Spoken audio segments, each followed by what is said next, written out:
Senhoras e senhores, uma boa noite para aqueles que não me conhecem. No meu canal eu falo sobre o despertar da consciência, a física quântica, que é a ciência que eu me apaixonei por ela. Agora, além da física quântica, já existem físicas mais evoluídas do que ela. Então, eu estudo muito e eu pesquiso muito. E como a minha pesquisa dessa noite já consideramos a luta através das confederações galácticas, o planeta Terra já pode se considerar vitorioso. Então, eu não iria conseguir dormir sem mostrar para vocês esse vídeo. Talvez eu não mostre o vídeo todo, mas mostro apenas o início para depois vocês entrarem no canal do Denis Viana, que eu estou estudando ele já faz muito tempo.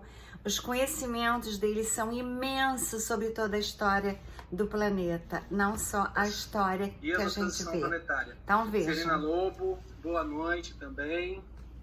Pessoal aqui, Jaque, boa noite. De Londres, o pessoal da Europa aqui nos prestigiando.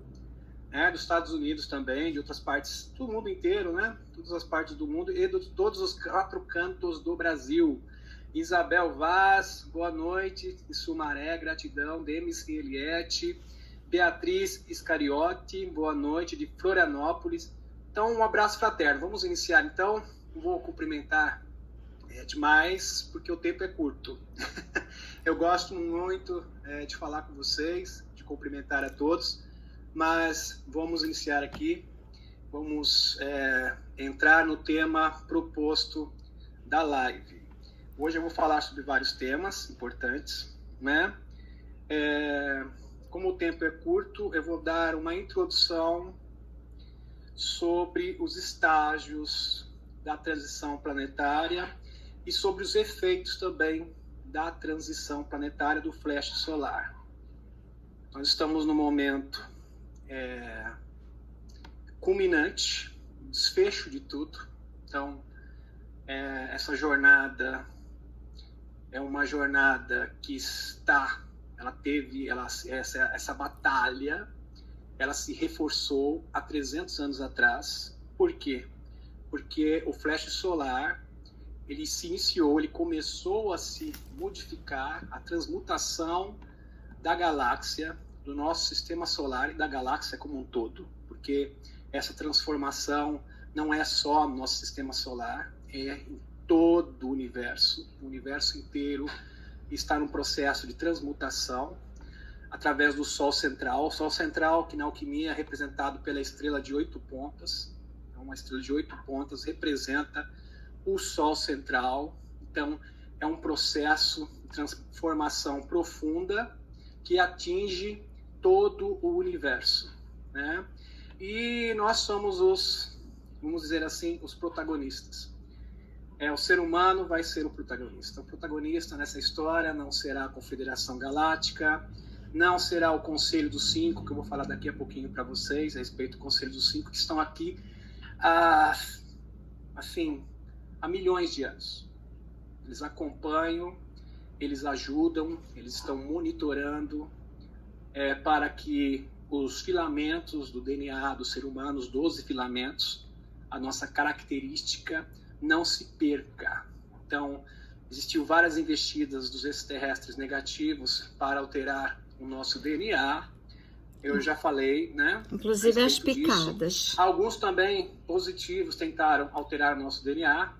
Boas intenções, mas infelizmente boas intenções não é o suficiente, tem que ter medidas efetivas. Já diz aquele ditado, né, que o inferno é cheio de boas intenções, né?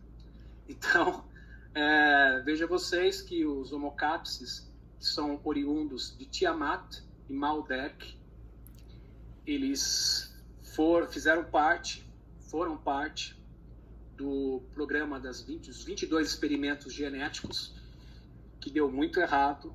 Eles acharam que eles iriam utilizar a inteligência, porque os Greys são muito inteligentes, são seres realmente muito inteligentes, e eles tentaram mesclar com o ser humano e criaram os pré-adamitas. Os pré-adamitas são os remanescentes de Maldek e Tiamat.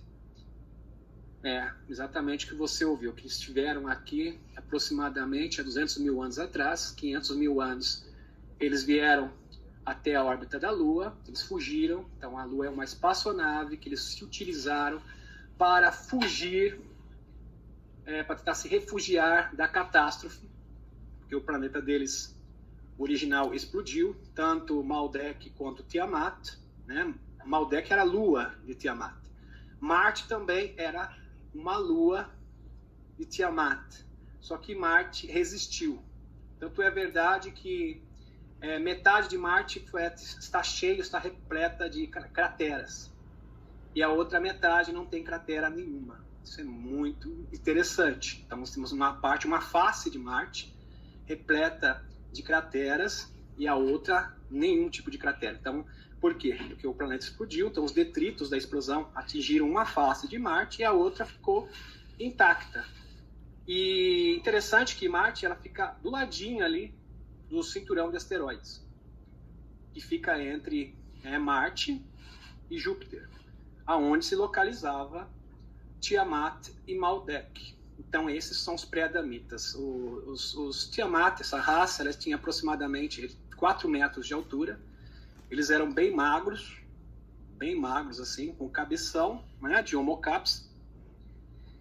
Quando eles vieram para a Terra, nas 3 naves mães, que foram danificadas quando eles entraram na nossa atmosfera, eles pousaram na Antártida, ali que se estabeleceu as primeiras civilizações pré-adamitas. Então eles representam os anjos caídos, né? Eles representam os anjos caídos da Bíblia, retratados na Bíblia, né? Eles são aqueles seres que aí eles fizeram experimentos com humanos, aí que vem aquela parte da Bíblia que fala, né, que os filhos de Deus daí acharam as filhas dos homens formosas, aí surgiram os giborins, foram os Tiamat que também criaram a raça dos gigantes, os gigantes ruivos, que eu já retratei em outras lives para vocês, né? Bem interessante. Eles também tentaram modificar a nossa genética, mas eles foram impedidos, primeiro porque é o seguinte, eles tiveram problemas com os reptilianos. Os reptilianos já estavam aqui, no mesmo período, chegaram mais ou menos no mesmo período na Terra, 200 mil anos atrás, uma diferença de pouco mais de uns 2, 3 mil anos de diferença, quando chegaram aqui, e eles ficaram competindo, como eles eram superiores, competindo para dominar o planeta. Então eles brigavam. Por isso que o grupo dos Homo caps, dos pré-adamitas, também eram conhecidos como os pré-adamitas, essa briga teve essas 2 facções, foi criado essas 2 facções. A facção luciferiana, que é representada pelos Homo caps e arcontes, porque eles fizeram um acordo com os arcontes. Os arcontes estavam aqui, então eles fizeram uma associação dos pré-adamitas juntamente com os arcontes e a aliança Draco-Reptiliana. Então existiam essas 2 facções. Essas 2 facções existem até os dias de hoje. Eles aprenderam a conviver, mas eles nunca se entenderam. Eles têm uma guerra, uma batalha histórica. Então ele já tem isso aí já de muito tempo atrás. É uma competição que eles têm entre eles. Neste momento, meus queridos, olha só, a partir de 1700, no século XVIII, né, 1701, no início do século XVIII, o mundo começou a funilar, a caminhar em direção do que está acontecendo nesse momento. Então, muitas transformações. Nos últimos 300 anos, transformações tecnológicas, a última era industrial, 2 grandes batalhas mundiais, grandes conflitos, grandes transformações no mundo, na sociedade, onde também surgiu vários movimentos políticos, várias revoluções em todos os aspectos, tanto socioeconômico e religiosas também. E isso está afunilando no que está acontecendo nos nossos dias. Está caminhando, está convergindo para o que está acontecendo. Então, em 1700, Saint-Germain, juntamente com Fulcanelli, que era ou melhor, ele era o principal discípulo de Saint-Germain. Os chapéus brancos, eles surgiram no século XVIII com os alquimistas. Então, os primeiros membros, a Aliança da Terra, surgiu com os alquimistas. E os alquimistas, eles sempre preservavam a sua identidade, eles não eram pessoas públicas, vamos colocar assim. Apesar de Saint-Germain, ele já esteve na corte do rei da França, isso está na história. Ele sempre foi uma pessoa muito discreta. Discreta porque os alquimistas, em geral, eram perseguidos pelos reis. Reis, dinastias, porque, afinal de contas, eles queriam o elixir da vida eterna, que era sagrado para eles. Eles queriam muito, eles queriam demais isso. E nós sabemos que o elixir da vida eterna é somente para aqueles que têm a alma de ouro. Então, para você mudar metais comuns em ouro, você, primeiramente, o pré-requisito é você ter uma alma de ouro. Então, você tem que ser uma pessoa positiva, você tem que ter frequência vibracional. Então, Saint-Germain, ele foi quem escreveu, ele foi o pioneiro da lei Gessara Nessara, isso em segredo, já no século XVIII, ele que redigiu a lei Gessara Nessara e passou para os alquimistas, os seus discípulos. Os alquimistas, eles tinham um elo muito profundo com a ordem ametista e com a aliança esmeralda. Essas duas ordens, elas trabalham em conjunto e muitos membros, na verdade a maioria dos membros, são remanescentes da Atlântida e da Lemúria, que vivem no interior da Terra. O próprio Tesla também se associou com eles, né? Ele fez parte também da fraternidade, da Irmandade da Estrela, né? Irmandade da Estrela, que representa o Sol Central, né? O grande Sol Central.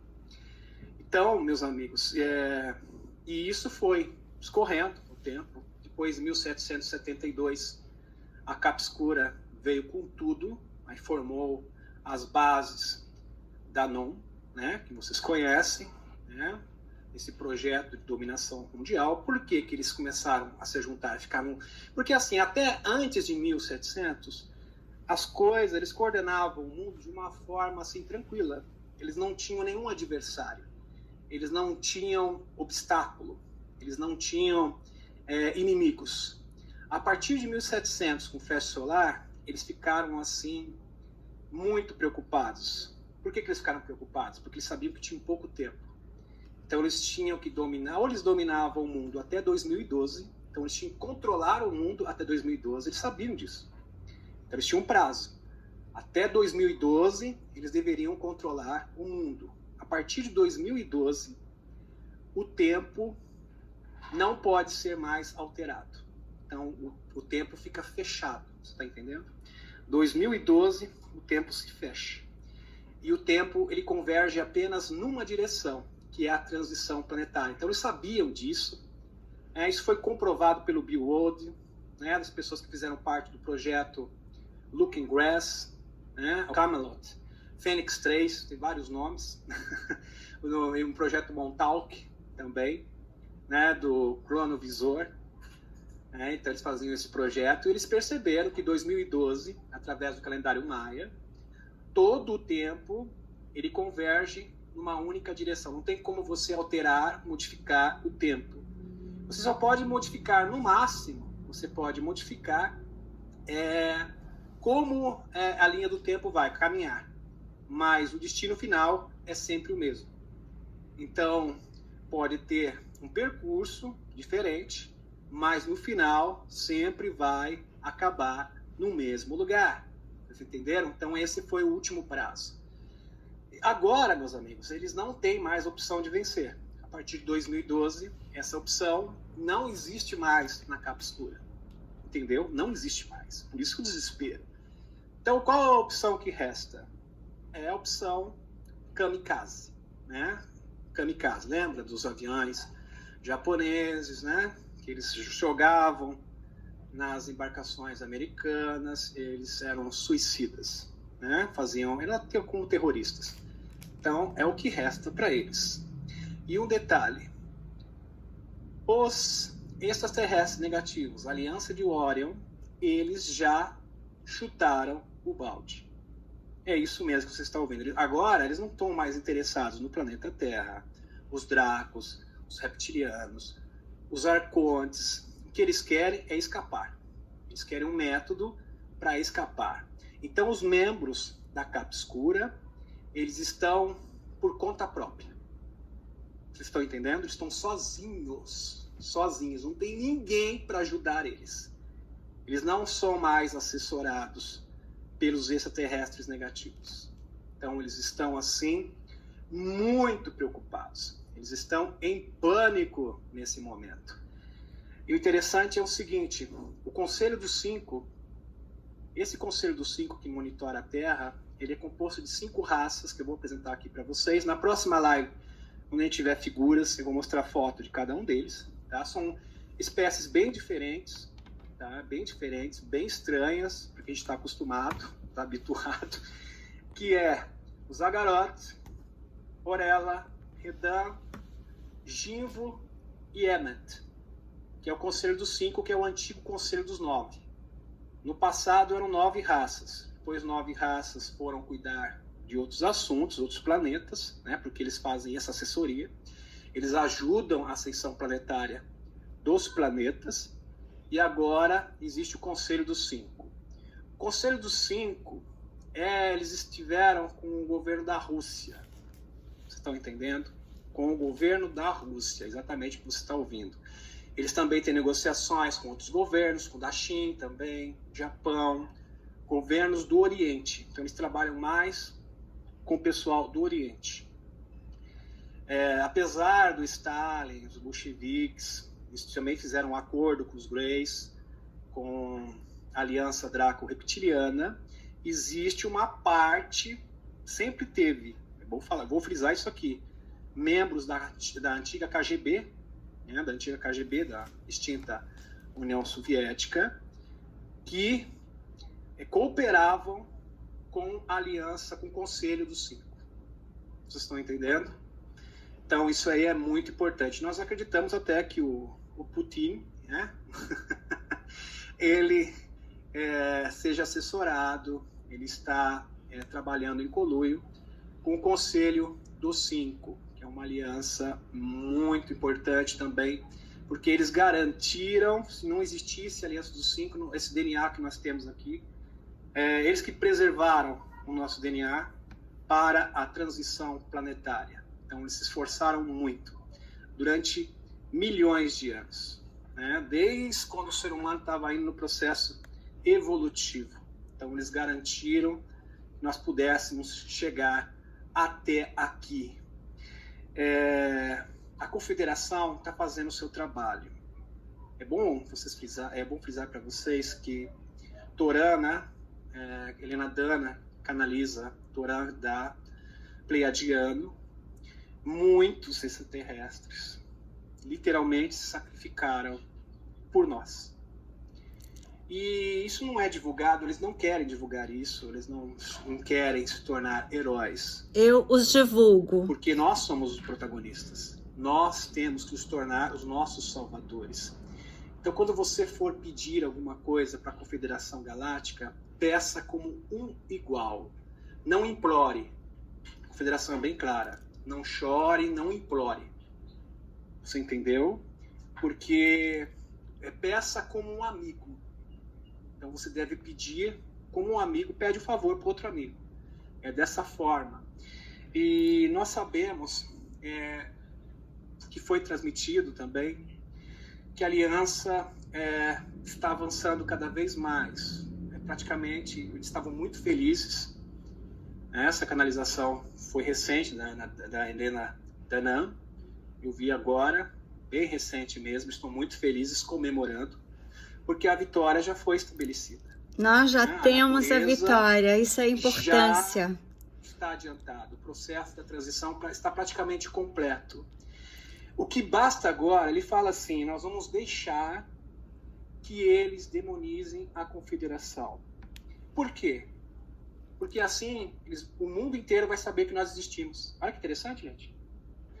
Então, através disso, eles vão tentar criminalizar, falar mal, rebaixar a confederação, falar que eles são maus, que eles são perversos.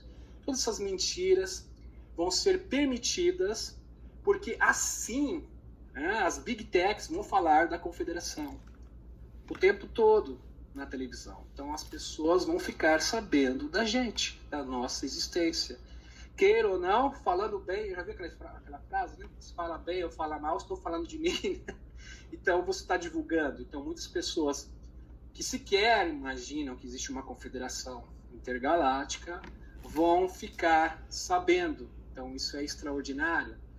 E ele fala assim, nós vamos passar ainda por um período de perturbação, de muita confusão, mas isso vai durar pouco tempo. A partir de setembro, tende a humanidade a começar a se equilibrar e já preparar as trombetas, uma forma de dizer.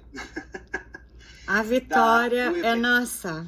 Ou seja, a Cabal vai ser destruída por completo. Então, vamos manter a nossa frequência vibracional sempre em alerta a todo momento.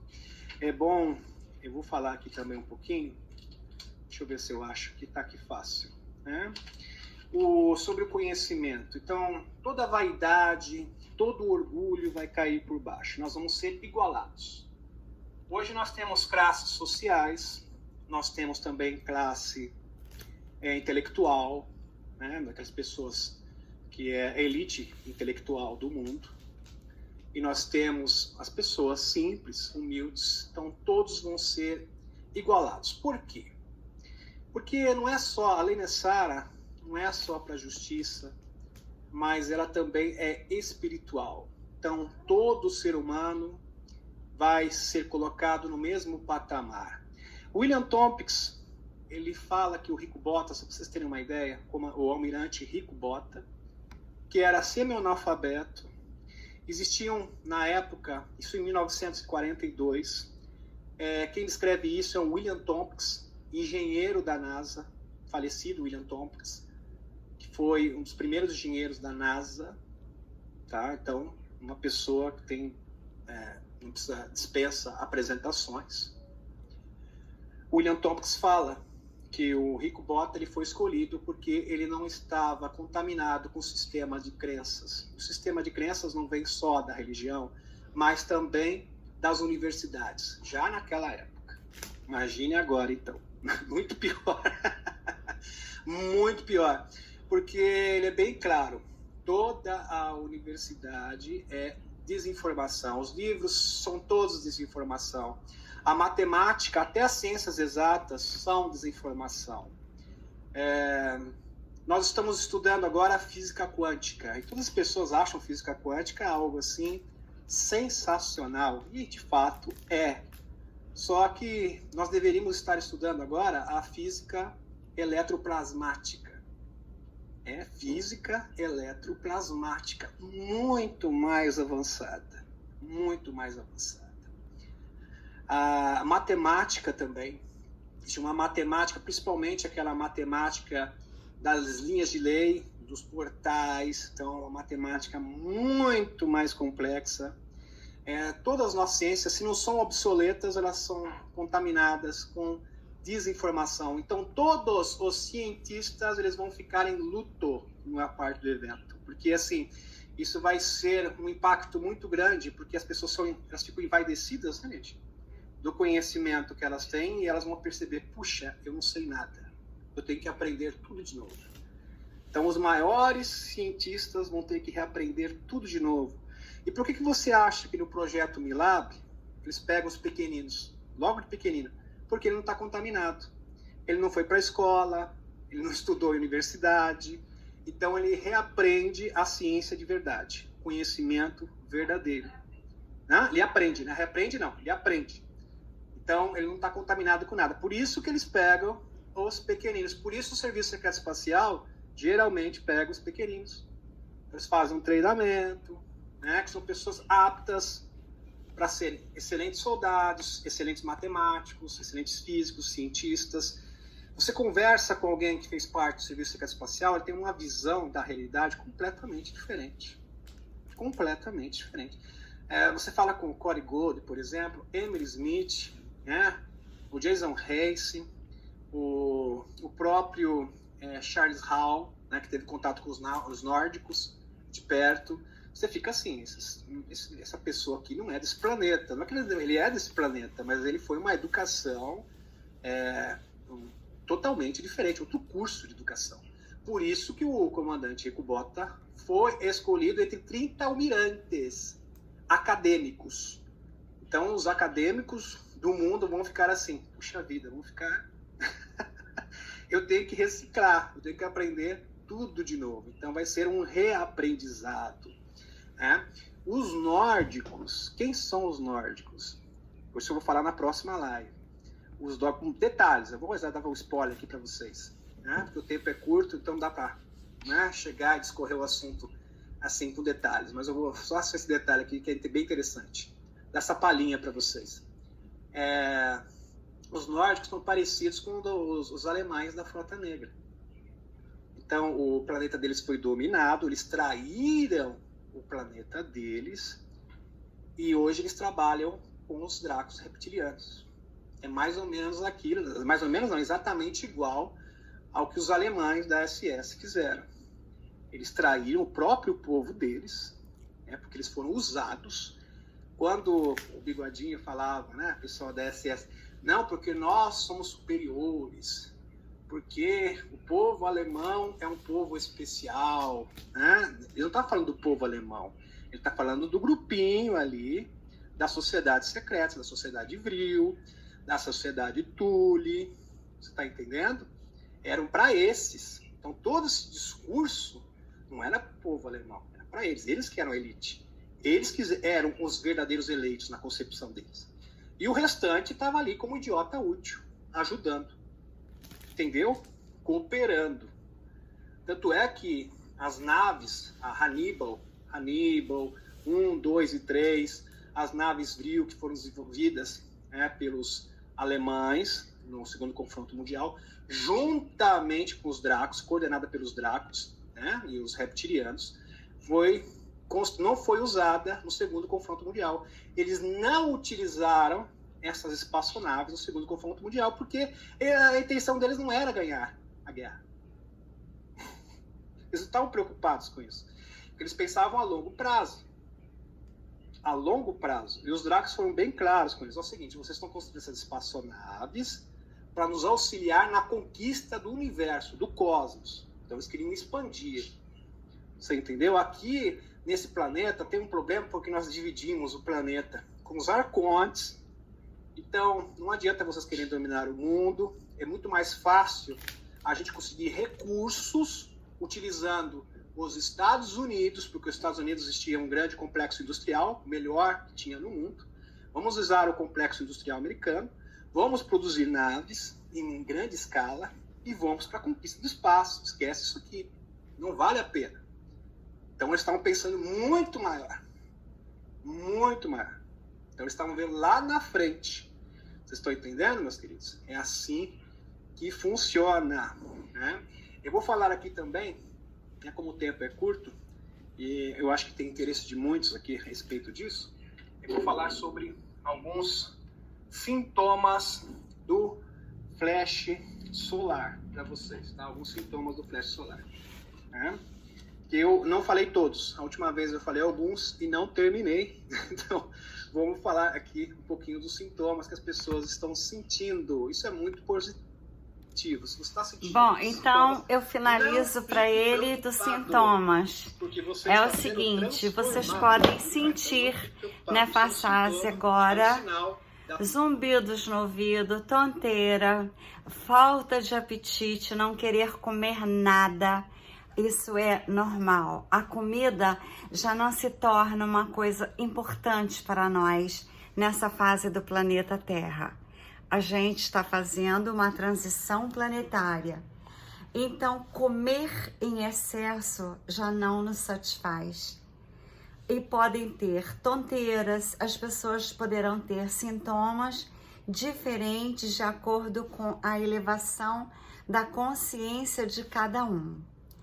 Eu tô sentindo, por exemplo, sono às vezes durante o dia, que eu nunca dormi durante o dia. À noite eu tô desperta, não sinto vontade de comer e tenho zumbidos no ouvido. Então cada um sentirá uma coisa, porque as mudanças são muitas. E quando eu falo de Confederação Galáctica, quando eu falo dessa letra aqui, eu estou falando desses planos que nunca vocês verão nas mídias, nunca verão em nenhuma revista, em nenhum jornal, em nada, em nenhum lugar. São planos que eu só sei deles porque eu pesquiso muito e por causa do topete loiro. Senão eu não saberia. Como eu sempre o admirei, sempre fiz dele o ícone da inteligência, da prosperidade. Todas as vezes que eu chegava em Nova York, eu ia com a minha filha tomar café da manhã no prédio dele da Quinta Avenida. E como ele faz parte dessa aliança da Confederação Galáctica, ele tem conhecimentos dos Pleiades, por isso que eu sei dessas coisas e porque eu adoro pesquisar. E agora a gente pode ter certeza que a vitória está certa, mas todos têm que irem para as ruas. O Brasil precisa de nós. E como eu já disse em outros vídeos, os Pleiades, eles querem que a gente peça ajuda, mas como ele disse, não é implorando, é só invocar seres de galáxias avançadas, Pleiades, venham, assim como a gente pede os anjos, São Miguel Arcanjo, ele cita aqui a Lei Gesara, a Neidesara, que eu tenho falado para vocês em vários vídeos. Não é fantasia, não é loucura, é realidade. Então, senhoras e senhores, amigos e amigas, vamos elevar as nossas consciências rápidas, sabendo que só nós não é o suficiente para habitar esse imenso universo. Tem vários seres de outras galáxias.